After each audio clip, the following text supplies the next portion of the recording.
नमस्कार, जय हिंद, जय Bharat and welcome to Dev talks. This is Adi Achin. मेरे साथ हैं संजय दीक्षित जी, जिनके साथ हम काफ़ी सारी चीज़ों के बारे में बात करेंगे आज भारत में जो पॉलिटिकल सिनेरियो है, उसके हिसाब से। सबसे पहले संजय जी नमस्कार, जय हिंद, जय Bharat, welcome to the show. नमस्कार, जय जगन्नाथ। जय जगन्नाथ आपको भी सर, अभी तो महादेव का मौसम है। हमारा भी मौसम बदलता रहता है। कोई सर मौसम नहीं ये बदलता। वो तो बोल दिया ना, वो आपने रामचरितमानस नहीं पढ़ी? नहीं हुँ? सर, वो कोई फ़र्क नहीं पड़ता ना, सारे एक ही हैं eight the end of it तो भला है। शंकर एनीथिंग प्रिय मम द्रोही। शंकर प्रिय मम द्रोही और शंकर प्रिय शंकर प्रिय मम द्रोही और शिव द्रोही मम दास। मुमताज़। ते नर करहिं कलप भर घोर नरक महु वास। तो आप क्या हैं, आप बताइए? आपने ऐसी बात क्यों कही? सर हम सबके हैं। मैं तो आप यही तो एक सनातन एक है युग सर। भेजे नरक में कि एक युग भेजे, आप ये जल्दी बताइए। सर मैं ना अभी मैं डीप स्टेट के से बाहर निकल रहा हूँ, अभी तो थोड़ा-सा कन्फ्यूज़्ड स्टेटस में हूँ। तो अच्छा, वो अच्छा, देखना अच्छा, पड़ेगा चलिए, आगे जाके। आप सर मेरे को निकलिए, ये आइए, बताइए। ब्रह्मांड में आइए। हाँ, ब्रह्मांड में आना पड़ेगा। अभी तो ज़मीन से नीचे बाहर निकल रहे हैं ना सर, थोड़ा हुँ। वो है। सर ये जो संभल में अभी तो मतलब जैसे आपके महाकुंभ मतलब खत्म नहीं हुआ, बस हो रहा है। It's on the final stages. तो महाकुंभ का भी तो झटका गया नहीं लोगों के नीचे से। अभी योगी साहब संभल में ये क्या what is he trying to do sir? मेरे को जरा ओवरऑल पिक्चर बताइए, क्योंकि एक-एक न्यूज़ आती रहती है इधर-उधर से। करने की क्या कोशिश कर रहे हैं? इनकी पर्पस क्या है? इसमें मेरी एक थ्योरी है, व्हिच इज़ जी। यूनिक। तो ये है कि भई वो जो है, वो कल की अवतार को एक्सपेडाइट कर रहे हैं। हुँ, हुँ। Okay, how is that? भाई कल की अवतार, पुराणों में लिखा है कि कल की अवतार यानी जो भगवान विष्णु के जो 10 अवतार हैं, उसका 10वां अवतार कल की अवतार है। और कल की अवतार जब आएगा, तो ये जितने भी आपके कलयुग के जितने भी दैत्य दानव हैं, इनका सबका नाश करेंगे और नाश करके और उसको फिर सत्ययुग की ओर ले जाएँगे। तो उसके लिए कम से कम जहाँ उनको पैदा होना है, वो जो स्थान है, वो तो निरापद हो जाना चाहिए। उस स्थान की जो प्रतिष्ठा है, वो एक बार फिर से पुनर्प्रतिष्ठित हो जाए, तब फिर वहाँ पे कल्कि महाराज पधारेंगे। तो उसके लिए जो है योगी जी उस स्थान को बिल्कुल निरापद और सात्विक बना रहे हैं। और जैसे ही वो हो जाएगा, वैसे ही कल्कि अवतार होगा और उसके बाद फिर दुष्टों का नाश होगा। यदा नहीं यदा सर, हि धर्मस्य ग्लानिर्भवति होना चाहिए। भारत बट सर ये पॉलिटिकली अभ्युत्थानम् अधर्मस्य तदात्मानं सृजाम्यहम्। अब आप अगर ये मानते हैं कि भई धर्म की ग्लानि हो गई है, दुष्टों का बहुत बढ़ावा हो गया है, तो फिर योगी जी जो है उसी का उपाय कर रहे हैं, और क्या है। क्योंकि आप देख रहे हैं अभी इतने टाइम तक जो भी इन्वेस्टिगेशन थी वो बड़ी शांति से थी। अभी तक कुछ हो नहीं रहा था। पीछे बैक एंड पे जो भी हो रहा होगा, बट सडनली अभी 3 दिन से योगी साहब ने कमेंट्री भी देनी शुरू कर दी और वहाँ पर अरेस्ट भी होने शुरू हो गए, भागम-दौड़ी मच रही है इधर-उधर। तो ये टाइमिंग क्या है कि ये बस बोला है कि अच्छा भई महाकुंभ अभी थोड़ा ठंडा होना शुरू हो रहा है, तो ये काम पे वापस आ जाओगे लोग।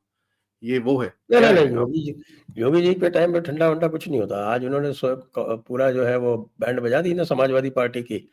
हुँ, आज बजट सेशन आरंभ हुआ। योगी जी का क्या है कि योगी जी को आप देखेंगे कि योगी जी लगातार विधानसभा में उपस्थित रहते हैं, हुँ। लगातार। और कुछ भी समाजवादी जो है वो, लोग उनको वैसे नमाज़वादी कहते हैं आजकल। आजकल क्या बहुत समय से नमाज़वादी बोलते हैं वो। कहने को समाजवादी हूँ, वैसे वो नमाज़वादी। तो नमाज़वादी जैसे ही कुछ उल्टी-पुल्टी बात करते हैं, योगी जी स्वयं खड़े हो जाते हैं और उनकी हुँ, बैंड बजाते हैं। ऐसे ज़बरदस्त बजाते हैं कि बस अगर मान लीजिए कोई थोड़ा बहुत अ, हिचकिचा भी रहा हो या थोड़ा बहुत कहीं थोड़ी बहुत उसको जो है वो नाराज़गी भी हो सरकार से या कुछ से, वो बिल्कुल बल्ले-बल्ले हो जाता है। आज उन्होंने उड़ा दिया लैंग्वेज के ऊपर कि साहब आप जो है वो मदरसों को ख़त्म कर रहे हैं और उर्दू के प्रति आपका जो है वो बड़ा रवैया जो है वो गलत है। और उड़ा दिया उनको जम के। तो इसलिए योगी जी तो नो होल्ड्स बार्ड। और संभल तो आप ये देखिए 2027 का केंद्र बिंदु मैं आज आपको भविष्यवाणी कर रहा हूं। हालांकि मैं भविष्यवक्ता नहीं हूं और मैं अपने प्रेडिक्शन अंडरलाइन भी नहीं करता हूं और मैं क्लेम भी नहीं करता हूं कि मेरा ऐसा प्रेडिक्शन सही हुआ, लेकिन फिर भी मैं आपको भविष्यवाणी कर रहा हूं कि संभल जो है वो 2027 का केंद्र बिंदु एपी सेंटर बनेगा इस चुनाव का और सर उसकी संभल तैयारी आरंभ हो गई।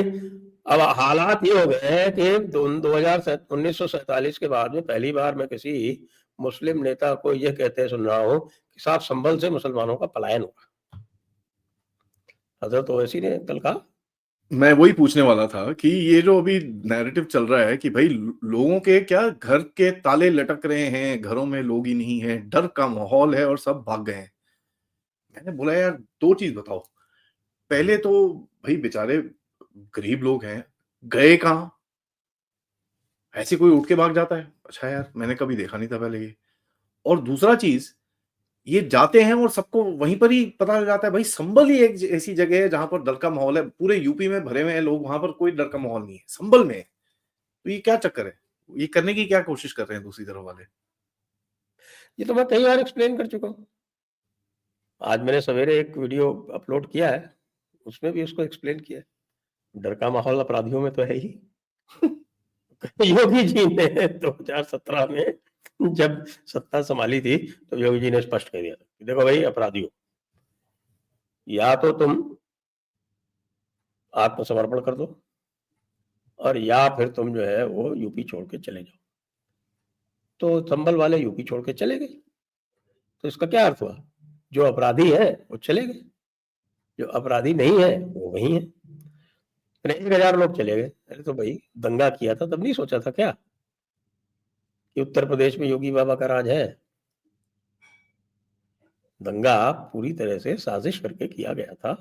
अभी तो जो हमारे वो जियाउर रहमान बर्क साहब हैं, अभी तो धीरे धीरे शिकंजा उनकी तरफ बढ़ रहा है और उनका भी आजम खां बनेगा किसी दिन, देखते रहिए। आजम खां कौन है जानते हैं ना आप? सर पिछले वाले कुंभ के आजम खां वो चीज थे, आजम खां वो चीज थे जो भारत माता को डायन कहते थे। जी। आजम खां का बिल्कुल क्या है कि पूरा दबदबा चलता था। मुजफ्फरनगर का दंगा केवल इसलिए हुआ था कि जो हत्यारे थे 2 मुस्लिम युवक, उनको उन्होंने छुड़वाया और कलेक्टर एसपी ने, डीएम एसपी ने मना किया तो रातों रात उनका ट्रांसफर कर दिया। दंगा इस कारण भड़का था।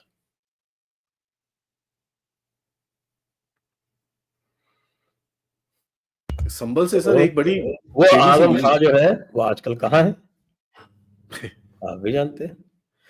तो हमारे जो जियाउर रहमान बर्क साहब हैं, शफीकुर रहमान बर्क साहब के पोते हैं हुजूर, वो शफीकुर रहमान बर्क साहब जो थे वो वंदे मातरम नहीं गाते थे, आपको पता है? कहते थे मैं वंदे मातरम नहीं गाऊंगा, ये मेरे मजहब के खिलाफ है। अभी कुछ दिनों में आपको जियाउर रहमान बर्क साहब जो है वो संभल की सड़कों पर वंदे मातरम गाते ना दिखाई पड़े तो आप मुझसे बात कर लेना।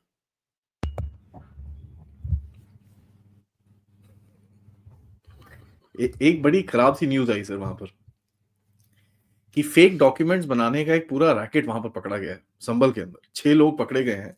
और सर फेक डॉक्यूमेंट्स मतलब पासपोर्ट से, डेथ सर्टिफिकेट से, बर्थ सर्टिफिकेट से, पैन कार्ड से, आधार, मतलब सब कुछ।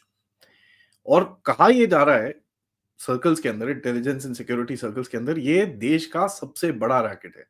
इससे पहले जो पकड़ा गया था जिसमें सब डर गए थे वो कोलकाता के अंदर था, फेक पासपोर्ट का, जब ये बांग्लादेशी का काफी एक नेटवर्क तोड़ा था। ये दूसरा बोल रहे हैं नाउ। ये तो सर पूरा ह्यूमन ट्रैफिकिंग नेटवर्क है। आई मीन इसके ऊपर तो बात करते रहते हैं। मोदी साहब भी इस बार ट्रंप साहब के सामने ही बोला उन्होंने, पंजाब से काफी चलता है, ये चलता है, वो चलता है। यहाँ पर और क्या क्या हो रहा था? बिकॉज ये एक ऐसा टाउन है सर, ऐसी जगह है जिसका कोई डिस्कशन नहीं था before this incident took place, before this writing यहाँ पर हुई है। इससे पहले कोई डिस्कशन नहीं था मेन स्ट्रीम के अंदर। ये सडनली कहां से एक टाउन, एक जगह जिसकी बहुत हिस्टोरिकल रेलेवेंस है, ऐसी ऐसी चीजें वहां पर चल रही हैं, ये कहां से आया? ये I mean it's come like a rocket out of nowhere. क्योंकि इससे पहले हाँ वो मंदिर के बारे में बात होती थी, ये होता था, वो होता था, बट इतना लेवल पे कभी नहीं। तो आप इसको कैसे देखते हैं? देखिए, मैं आपको बताऊं कि ये जो वेस्टर्न यूपी है ना, जी। वो ये उल्टी पुल्टी एक्टिविटीज का हब है, पूरा वेस्टर्न यूपी। इसमें आपने कैराना का नाम सुना होगा, जहाँ से किराना, मेरठ, मुजफ्फरनगर पूरा बेल्ट है वो। तो कैराना में एक बड़ा नेटवर्क होता था। वहाँ पे बदमाशी, गुंडागर्दी, लूट, ये सब किया करते थे। और वहाँ से भी आपने देखा होगा कि एक्सोडस हुआ था हिंदुओं का। जी। तो आते ही, जैसे ही आए हैं योगी जी, सबसे पहले तो कैराना रिवर्स किया। उसके बाद मेरठ में बड़े बड़े रैकेट्स चला करते थे। आपको पता है कि सबसे बड़ा जो ऑटोमोबाइल थेफ्ट का जो रैकेट था, हम्म। वो मेरठ से चला करता था। थेफ्ट तो होती थी, जहां से भी थेफ्ट होती थी, वो कार या वो व्हीकल जो है वो मेरठ के उस इलाके में पहुंचाई जाती थी। और वहां पे बताते हैं कि साहब के मिनटों में उसका पुर्जा पुर्जा अलग कर दिया जाता था। और फिर उसके बाद फिर उसकी पुर्जे पुर्जे अलग करके फिर उसके स्पेयर पार्ट्स, ये वो पूरा रैकेट चलता था। वो जो वो आपका जो कबाड़ी बाजार थी वो खत्म कर दी। मुजफ्फरनगर में काफी कुछ पहले हो गया था। वहां तो पूरी तरह से जाटों ने इनको मार मार के भगा ही दिया था। सबसे बड़ा एक्सोडस तो वहां हुआ था। वो जो एक्सोडस हुआ था वो समाजवादी नमाजवादियों के राज में हुआ था, हम्म। 2013 में। उसके आफ्टर इफेक्ट्स आज तक देखे जा सकते हैं। तो उसके बाद आप चले तो इधर आप देखें कि मुरादाबाद में, और ये मुरादाबाद जिले का ही पार्ट है ये संभल। तो जी। ये जी। मुरादाबाद जिले में जो होता था, तो वो संभल में ही सबसे ज्यादा हुआ करता था। 1978 के दंगे अब आ रहे हैं, जिसके ऊपर अब इन्वेस्टिगेशन बैठा दिया योगी सरकार अब ने। शुरू कर रहे हैं। अब शुरू कर रहे हैं। तो ये जो पूरा एक देश में ही एक वो बन गया था कि साहब कि आप जो है वो किसी मुस्लिम अपराधी के खिलाफ भी अगर आप कुछ करते थे तो वो विक्टिम प्ले करने लगता था। वो पूरा का पूरा जो एक सिस्टम बन गया था, वो सिस्टम तोड़ दिया योगी जी ने। और संभल जो है वो बिल्कुल वेस्टर्न यूपी में आप देखें कि आप मुरादाबाद जिले में पड़ता है। वहां से आपके ये जो दूसरे जो जहाँ पे हेवी मुस्लिम पॉपुलेशन है, अमरोहा, बिजनौर, ये सब सब वहां से पास पास ही है।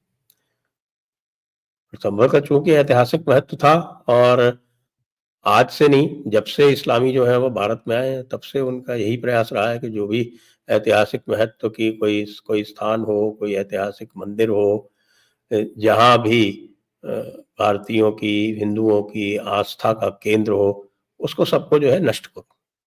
क्योंकि उनको लगता था नष्ट करने से ही जो है इनकी आस्था नष्ट होगी, तो ये भी नष्ट हो जाएंगे, इनको हम कन्वर्ट कर लेंगे। उसमें वैसे तो वो पूर्णतया असफल रहे हैं। अलावा वो उधर पंजाब में और बंगाल में दूसरे कारणों से सफल हो गए। बंगाल में इसलिए सफल हो गए कि बंगाल में वहाँ बुद्धिज्म का प्रचार हो गया था पहले भी। तो वो बुद्धिस्ट पैसिफिज्म में इस्लाम जो है बहुत आसानी से ग्रो कर गया। और यहाँ जो था, it was there is something in the आपके पंजाबी भाई लोग जो हैं वो भी जरा हैप्पी गो लकी ज्यादा ही हैं। उनको कोई फर्क ही नहीं पड़ता, ये चलो चाहे वो चलो। दूसरी तरफ बह तो गए वो तो। हाँ, इधर बह जाओ उधर बह जाओ। तो आपने देखा कि यहीं पर ये कर पाए, बाकी पूरे कंट्री में ये कर नहीं पाए कहीं भी। पूरे कंट्री में कहीं नहीं कर पाए। तो अब जो है, अच्छा फिर उसके बाद फिर चूंकि नेहरूवियन जो सिस्टम था, और नेहरूवियन सेक्युलरिज्म का मतलब ही ये था कि भाई जो कुछ भी हिंदू परंपराएं हैं वो सुपरस्टिशन है, और बाकी सब जो है वो स्पिरिचुअलिज्म है। करेक्ट। तो इसलिए बैप्टिज्म में अगर आप डुबकी लगाया था आपको पादरी, तो वो तो स्पिरिचुअलिज्म है। और कुंभ में अगर आप डुबकी डुबकी लगाते हैं तो वो सुपरस्टिशन है। तो इस तरह के जब नैरेटिव्स बने, तो उस नैरेटिव वॉर में हिंदू जो थे वो थोड़े बहुत हम कह सकते हैं कि निराश अवश्य हुए, थोड़ा नैतिक रूप से थोड़ा वो दबे अवश्य, लेकिन जो उनका जो आत्मबल था वो कहीं नहीं गया। और जब थोड़ी फेवरेबल सर्कमस्टेंसेस आपको दिखाई पड़ रही तो वही सब जो है उभर के सामने आ रहा है। आप देखिए ना महाकुंभ में क्या हो रहा है, जी या पूरे देश में इस समय एक आंदोलन है जो जुडिशरी समझ नहीं रही है।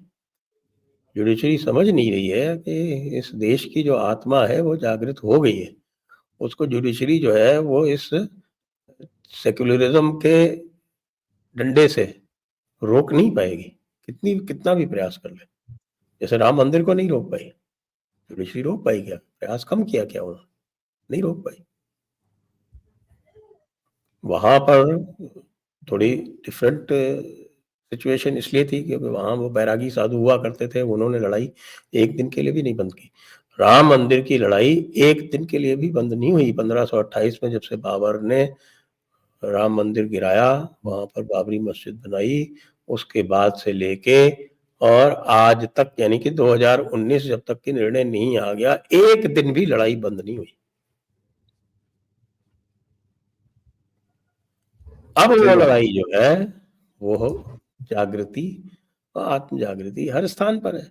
वही आप संभल में देख रहे हैं। संभल में तो अब मंदिर का नाम ही हरिहर मंदिर है, यानी वहां पे शिव जी और विष्णु जी दोनों हैं। तो मैं बोल रहा था एक साथ हरिहर मंदिर। मैं शुरू में वही बोला ना, एक साथ सर, हम तो सबके साथ हैं। आप कुछ गड़बड़ करने की कोशिश कर रहे नहीं, थे। मैं सुबह एक्चुअली संभल के बारे में पढ़ रहा था। मैंने आपको तुलसी मैंने ये बाबा की चीज कहानी सुनाई। नहीं, मैंने जब सुबह मैं एक्चुअली पढ़ रहा था संभल के बारे में आपको फोन करने से पहले, उसके बाद मैंने पढ़ा इसके बारे में, मैं बोला यार ये बड़ा इंटरेस्टिंग है, अगर शिव जी और विष्णु जी एक साथ, तो ये तो this is a bloody power spot जिसको बोलते हैं ना, एकदम जबरदस्त। तो इसलिए भाई संभल तो आपके जो ये जागृति आ रही है ना, उसके जागृति का एक एक एक तीव्र प्रतीक है, इंटेंस सिंबल। अग्रीड। अभी महाकुंभ आपने रेफरेंस करा बीच में, आज रिपोर्ट्स आनी शुरू होगी जी, नेशनल ग्रीन ट्रिब्यूनल ने बोल दिया जी पानी बहुत गंदा है, जो लोग जाएंगे वहां पर वो तो बीमार पड़ेंगे, आप बस हालत खराब होने वाली, मतलब आप ये बोल रहे हो sir about 40% of the country is gonna fall sick. कौन से एनजीटी ने कब बोला? मैंने तो नहीं देखा। आज सुबह आया है सर। आज एनजीटी ने सुबह कोई आया। स्टडी कंडक्ट की वहां पे? हम्म, कोई स्टडी कंडक्ट की वहां? ऑब्वियसली, बट ऑब्वियसली तो आप इसको क्या बोलते हो, अभी आधा आधा देश, मतलब ऑलमोस्ट 40% ये जो देश जो एनजीटी जो है ना, ये भी एक आर्टिफिशियल प्रोडक्ट है, आपको पता है ना कैसे? हाँ, और जो ग्लोबलिस्ट एजेंडा है, जो जेडी वांस ने बोला म्यूनिख में कि we have been suffering Greta Thunberg for 10 years. will now suffer Elon Musk. Why can't you suffer Elon Musk for a few months? नहीं वो जो ग्रेटा लेकिन थनबर्ग वाला जो है वही दैट इज एनजीटी। हाँ जी, मतलब और कुछ नहीं, सब कुछ इतना वो अनफॉर्चुनेट उनको ये पार्ट था, ये है कि पहले निकालते ना report. our courts have bitten this leftist prescription hook, line and sinker. पूरी तरह से उसी लेफ्टिस्ट डिस्कोर्स को बाइट करके बैठे हुए हैं। लेकिन अब मुझे लगता है कि जो कॉलोनियलिटी जिसको बोलते हैं ना, तो वो कॉलोनियलिटी का एक मैनिफेस्टेशन, बहुत अच्छा मैनिफेस्टेशन ये है कि जब आपका जो फादर कॉलोनियल है वो अगर कुछ कहता है तो फिर जो कॉलोनियल के बच्चे होते हैं वो भी उसी तरह से बोलने लगते हैं। तो अमेरिका में उल्टा पुल्टा हो रहा है, तो हो सकता है ये भी कुछ थोड़ा बहुत चेंज हो। नहीं सर, आज एक डिसीजन देख के मैं शॉक हो गया, मैं आपको पढ़ के बताता हूँ। हस्बैंड इज लायबल टू पे for wife stock market losses, an oral agreement even if it says I got you will make the man liable। मैं बोला भैंस की आंख, मैंने वहां पर ट्वीट कर दिया, मैंने लिखा है उसके ऊपर I do not got or get you। खत्म, there is no getting from my side, I am not liable for anything। Simple. अभी ये तो people हालत are है। people are going overboard। ये तो हालत है। What happens in America? They went overboard, and there was a huge reaction, a huge pushback. आपको लगता है That यहाँ pushback is now impacting Europe also.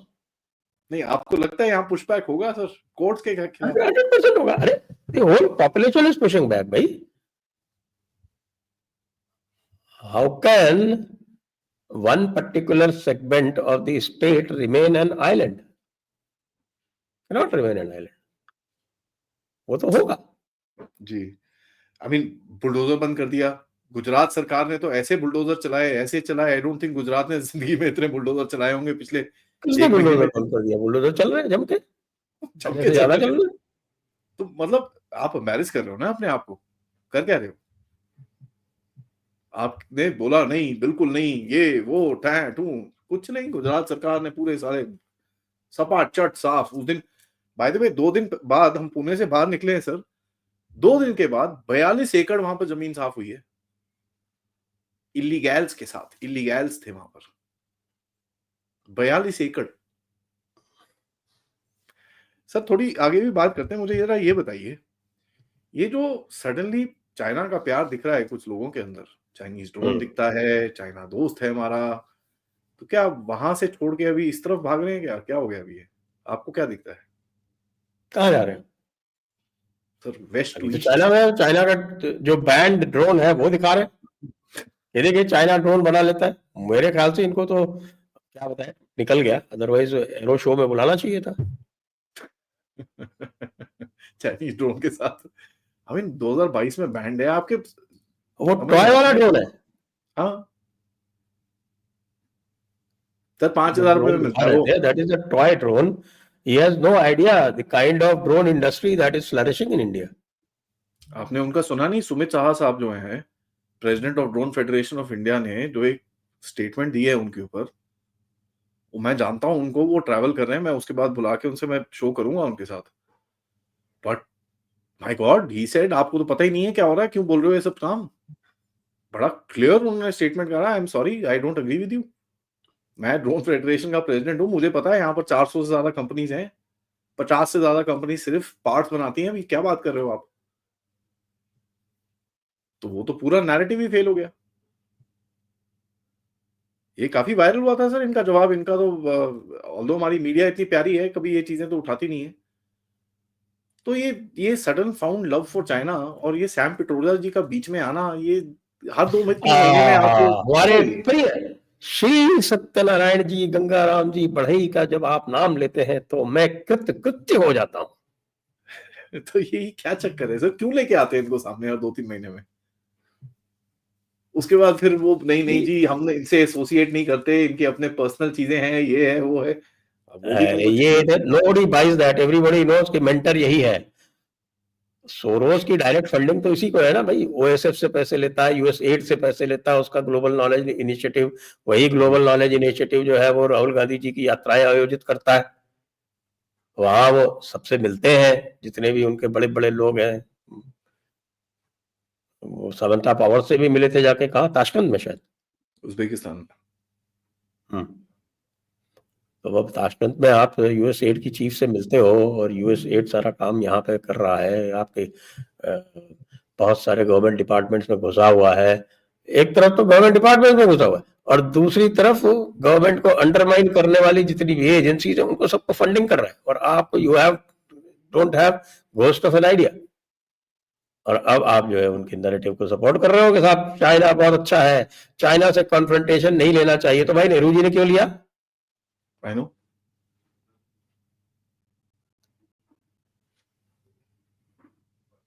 वो हेंडरसन ब्रुक्स कमीशन की रिपोर्ट आउट कर दो ना भाई, क्यों नहीं कर रहे? निकालो बाहर, मजा आएगा देख के। एक वोट नहीं मिलेगा उसके बाद कभी जिंदगी में इनको वापस। तो हेंडरसन ब्रुक्स कमीशन में जो भी उसकी जो आए हैं एक्सट्रैक्ट इधर उधर से, तो यही कहते हैं ना कि बगैर तैयारी के आपने जो है वो फॉरवर्ड पॉलिसी लगा दी। नहीं सर, उसके बाद और भी है। इन्होंने 7 सितंबर 1956 या 57 में एक रिप्लाई करा है चाइना को, एक चिट्ठी में, about Aksai chin. And Aksai chin China ने तब तक डिस्प्यूटेड कभी नहीं बोला था। हमारे चिच्चा जी ने चिट्ठी में वहां पर डिस्प्यूटेड लिख दिया, the dispute of the area. अब वो चाइनीज वही चिट्ठी लेके हमारे सामने खड़े रहते हैं, भैया आप नहीं बोला है डिस्प्यूटेड है, वन वर्ड। और ये बाय द वे इसके आर्काइव्स पड़े हैं विल्सन सेंटर के अंदर, हमारे पास नहीं है, हमारे पास है इंडियन आर्काइव में, अभी थैंकफुली वो डिजिटाइज हो रहे हैं तो हम ढूंढ पाएंगे उन चीजों को, बट विल्सन सेंटर के अंदर इसके आर्काइव्स हैं, it's very clear, very written, the dispute of the area. अबे भाई what dispute, it's our area, there is no dispute in that. तो एक चिट्ठी के चक्कर में आज तक आपके पास वही चिट्ठी लेके आते हैं, साहब आप नहीं बोला ये तो डिस्प्यूटेड है, और उसी के चक्कर में भी अरुणाचल है उनका, तो वो बोलते हैं भैया ये तो डिस्प्यूट हो गया, अरुणाचल भी हमारा है, तो ठीक है आपको अरुणाचल चाहिए आप रख लो, हमको एक सेशन दे दो। उनका फंडा बड़ा सिंपल है सर, हम उनके जालों में फंसे जाके अब बोलते हो भैया दोस्ती कर लो उसके साथ, जब दोस्ती कर रहे थे बोलते हैं भाई चाइना ने लैंड खा लिया, ये क्या सर ये क्या है, ये लोगों को बेवकूफ कुछ समझ नहीं जी, सवेरे ऊपर से निर्देश आता है, आज ये बोलो तो ये बोल देते हैं, कल आता है ये बोलो तो वो बोल देते हैं। अब ये क्यों बोलते हैं? अब मैंने आपको एक टास्क दिया था, वो आपने पूरा नहीं किया। इतना इजी नहीं है सर वो, मार खाऊंगा मैं बहुत बुरी तरह से, तो करेंगे आपको सीसीपी आईएनसी वाला फैक्ट निकाल के लाइए तो पता चलेगा असलियत क्या है। अब तो सर पार्लियामेंट में बात होनी शुरू हो गई है, तब तक तो आज तक तो पार्लियामेंट में किसी ने बात नहीं करी थी, अब तो संबित पात्रा जी ने आया पार्लियामेंट में बोल दिया, तो ये तो पार्लियामेंट रिकॉर्ड में चले गया सर अब तो। ये तो भाई ये तो इनका कार्यक्रम चलता रहेगा।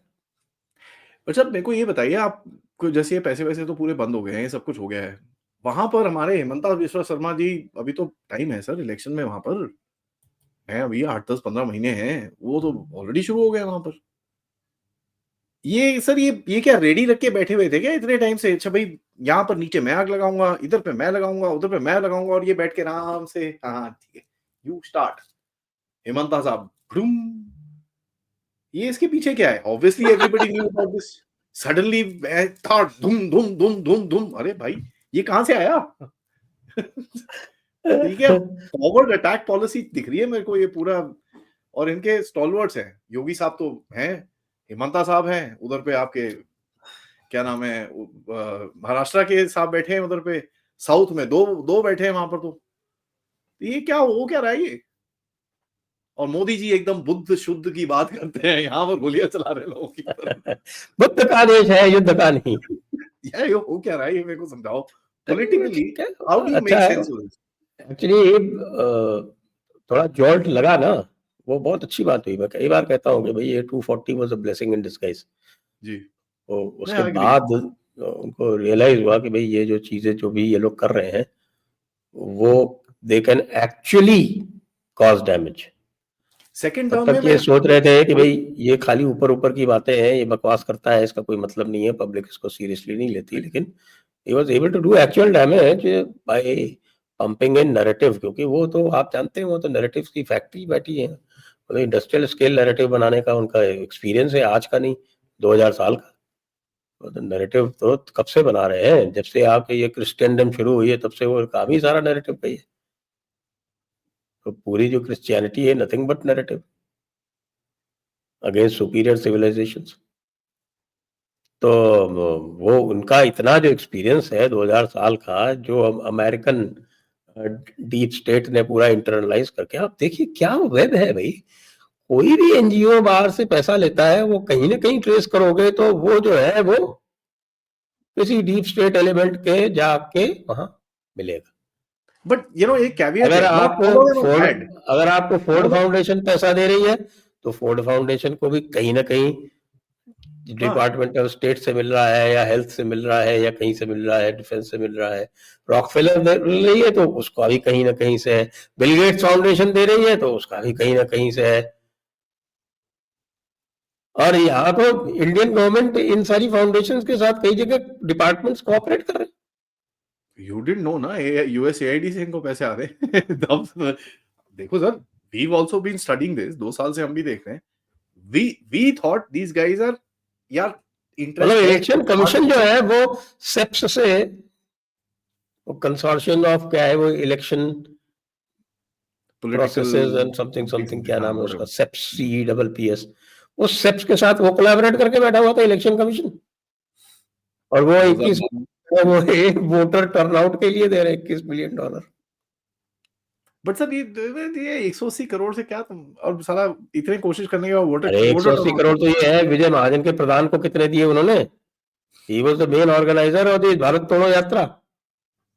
मैंने बहुत कोशिश करी है सर्च करने की sir, but spending at US government क्या US government.spending.gov, such a website, मतलब वहां पर तो हो ढूंढना कुछ, it's insane, it's not funny.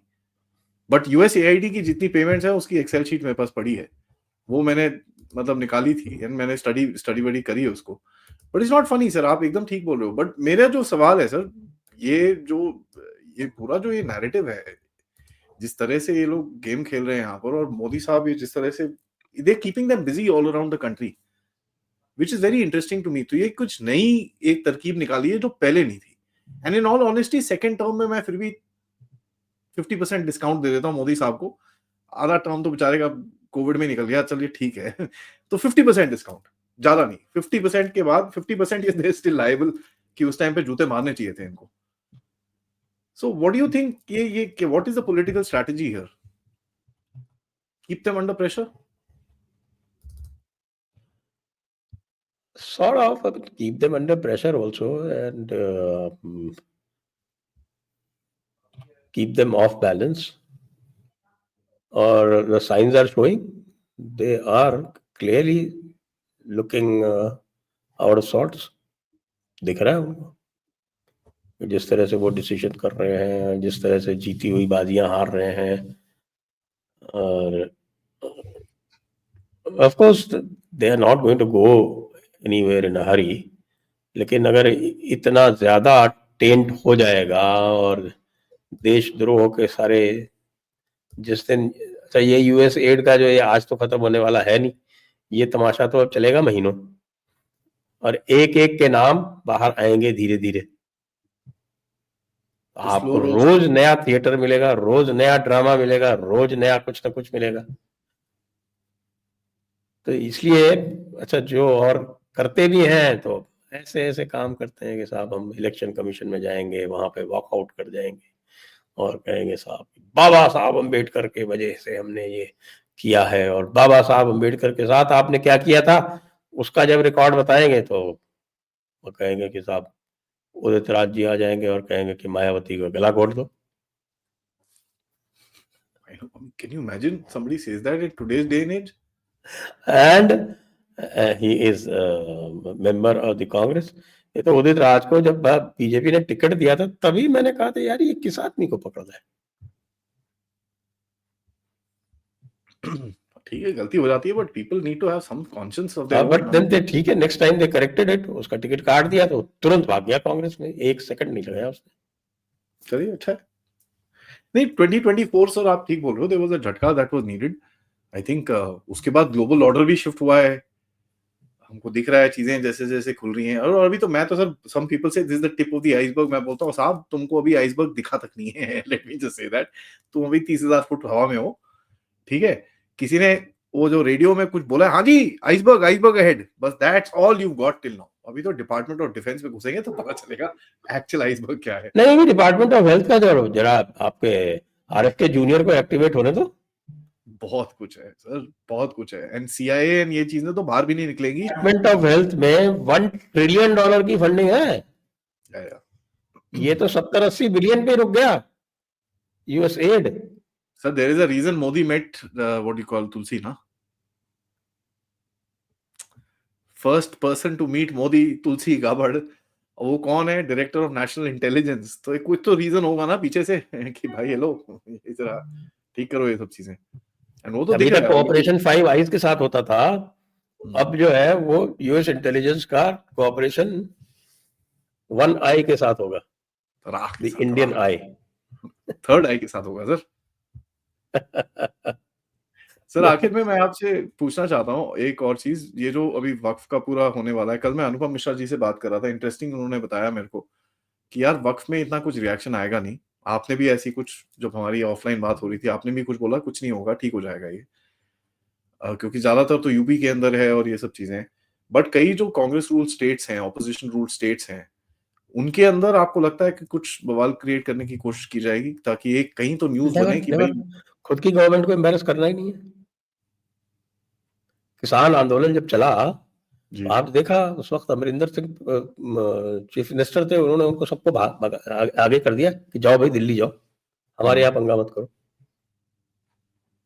और जब सेकंड टाइम जब इन्होंने कोशिश की और उन्होंने पंजाब में रोक दिया, तो पंजाब में इतना रिएक्शन हुआ है वहां की सरकार के खिलाफ कि that government has become very unpopular. क्यों? क्योंकि जब वो पंजाब के अंदर बैठे हुए हैं रास्ता रोक के, तो वो इनकन्वीनियंस जो है वो पंजाब वालों को हो रही है। पंजाब बंद में काफी अपने गंदा स्टेट में पंगा कराना है, अपने स्टेट में नहीं कराना। अगर आंदोलन ओवैसी साहब हैदराबाद में करेंगे तो किसको परेशानी होगी? कांग्रेस सरकार को। बैंगलोर में करेंगे तो किसको परेशानी होगी? They will never do it. वहां नहीं करेंगे, वो करेंगे महाराष्ट्र में। यूपी में सोचेंगे करने की, लेकिन करेंगे नहीं। महाराष्ट्र में देवेंद्र फडणवीस से इस टाइम पे मैं पंगे नहीं लूंगा sir. If I was anybody I will not take पंगास विद हिम। आप उत्तर प्रदेश में पंगे लेके दिखा दो, मैं कहता हूँ लो भाई, पंगे करो। दिल्ली पहुंच नहीं सकते आप, you can't reach, just not possible. Delhi अब सेफ हो गई चारों तरफ से ये जो अच्छे से। आपका जो किसान आंदोलन जो है वो 13 महीने की जो सीज थी, घेरेबंदी थी दिल्ली की, that was made possible by the Delhi government. Delhi government was facilitating them to lay siege to their own territory. अब कौन करेगा? हरियाणा वाले घुसने नहीं देंगे। वो जो है वो टेम्पलेट क्लियर हो गई कि हम अब घुसने ही नहीं देंगे तुमको। जिस दिन से दिल्ली की सरकार हारी है, ये बताया गया है कि वो तंबू टेंट जो लगे हुए थे खनौरी बॉर्डर पे और शंभू बॉर्डर पे, वो सब उठने लगे। वहां पे बस हैंडफुल लोग रह गए। सर गवर्नमेंट के साथ बातें कर रहे हैं और स्टेटमेंट क्या आ रहे हैं कि भाई अच्छी बातें चल रही है, गवर्नमेंट बहुत कोऑपरेटिव है। गवर्नमेंट की तरफ से कोई स्टेटमेंट नहीं है। तुम जो बातें बोलते रहो। मामा जी है वहां पर, मामा जी आपको पता है, फिर प्यार से बड़े प्यार से बात करेंगे वो तो, और इन सबकी हालत खराब होगी। आखिर में सर मैंने सुबह एक वीडियो डाला था और मुझे आपका ओपिनियन चाहिए उसकी। मैंने बोला ये पंजाब में फ्लाइट्स क्या, पंजाब में ही लैंड करनी चाहिए सारी फ्लाइट्स, और एक आधी गुजरात में भी करनी चाहिए, क्योंकि मैक्सिमम लोग जो है पंजाब और गुजरात के हैं, तो थोड़ी एम्बैरेसमेंट होनी चाहिए। मैं 70% तो पंजाब से ही है। 66%, यस सर। हाँ, ऑलमोस्ट 70 हो गए जी। तो जहां सबसे ज्यादा लोग हैं वहीं जाना चाहिए। उस पर रोना आ रहा है सबको, पूरी लॉबी रो रही है कि भाई ये पंजाब में हमको, तुम हमारे को क्या समझा हुआ है, ये वो है। मैंने बोला भाई ये तो होना चाहिए, आपकी आपकी एम्बैरेसमेंट तो चाहिए, क्योंकि आप हमको एम्बैरेस कर रहे हो तो हम आपको वो भी कर रहे हैं, और कुछ नहीं है। Eight the end of it embarrass तो हम सारे हो रहे हैं, बट चलो ठीक है, कोई बात नहीं। We are all Indians at the end of it, but I think Punjab needs a lesson, और ये थोड़ा एक रिमाइंडर रहेगा पंजाब को कि यार ये सब करोगे तो नाक पिटेगी सोसाइटी में।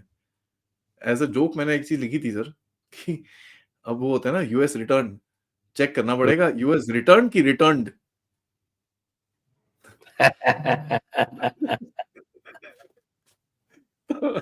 बता दिया कि भैया तुम ऐसे आए हो।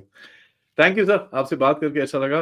एक्चुअली आपने काफी चीजें क्लैरिफाई करी है on the future politics of the country, तो काफी इंटरेस्टिंग टाइम्स आने वाले हैं। हमारे जैसे कंटेंट क्रिएटर्स के लिए काफी कुछ कंटेंट रहेगा to actually talk about going forward. हाँ, सो थैंक यू सो होना मच। चाहिए। हाँ जी, हमेशा होना चाहिए, क्योंकि ये मजाक बना के भी कितना, अभी थोड़ा सॉलिड कंटेंट का टाइम आ गया है। You know we need to get developing things happening, so इसी के लिए thank you so much sir. नमस्कार, जय हिंद। जय हिंद, जय भारत, वंदे मातरम।